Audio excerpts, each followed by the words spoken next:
مولا علی کرم اللہ تعالی وجہ الکریم فرماتے ہیں کہ جب میرا جی چاہتا ہے اللہ مجھ سے کلام کرے میں قرآن پڑھنے لگ جاتا ہوں، اور جب میرا جی چاہتا ہے میں اللہ سے کلام کروں میں دعا کرنے لگ جاتا ہوں۔ تو آپ سمجھیے اللہ کا کلام، وہ آپ پڑھ رہے ہیں، کلام رب فرما رہا ہے آپ سے، پڑھتے جاؤ دل کا زنگ دور ہوتا جائے گا، اور برکتیں کتنی ہیں۔ ایک بار نبی پاک صلی اللہ تعالیٰ علیہ وسلم کی بارگاہ میں ایک شخص آیا کہ حضور گلے میں درد ہے، آقا نے فرمایا قرآن پڑھو۔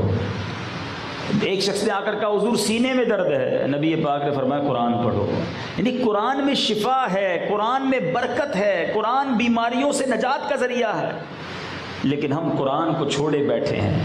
سوشل میڈیا پہ گھنٹوں گزارنے کا ٹائم ہے، دوستوں میں گپ شپ کے لیے بہت وقت ہے، ہمارے پاس وقت نہیں ہے تو قرآن پڑھنے کا وقت نہیں ہے۔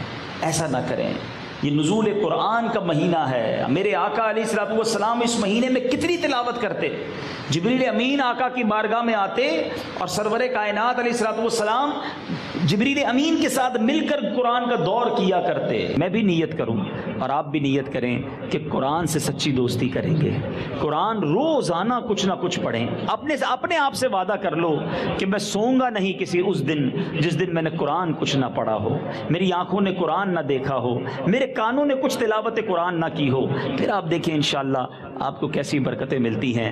اور میٹھے اسلامی بھائیوں، دعوت اسلامی نے الحمدللہ قرآن کے نور کو دنیا بھر میں پہنچانے کا جو نظام بنایا ہے وہ سوچنے سے، دیکھنے سے اور سمجھنے سے تعلق رکھتا ہے۔ اللہ کی رحمت سے دعوت اسلامی کے 2700 سے زیادہ مدرسے ہیں، جس میں 1.25 لاکھ سے زیادہ مدنی منیاں فری آف چارج قرآن کی تعلیم حاصل کر رہے ہیں، اور اب تک اس میں 74,000 سے زیادہ حافظ قرآن بن چکے ہیں، 2 لاکھ سے زیادہ حفظ و ناظرہ بچوں نے ختم کر لیا ہے، اور یہ سفر آگے کی طرف جاری ہے۔ اور صرف بچوں کے لیے نظام نہیں بنایا، بڑوں کے لیے اللہ کی رحمت سے مدرسۃ المدینہ بالغان دنیا بھر کی مسجدوں میں نمازوں کے بعد آدھے گھنٹے کے لیے، 15 منٹ کے لیے، جو ہمارے بزرگ ہیں، جو ہمارے بڑے اسلامی بھائی ہیں، جو بچوں کے ساتھ مدرسے میں جا کر نہیں پڑھتے، وہ آ جائیں، 15 منٹ آئیں اور کچھ اپنے تلفظ درست کر لیں اور قرآن سیکھ لیں، تاکہ گھر جا کر بھی صحیح طریقے سے پڑھ سکیں۔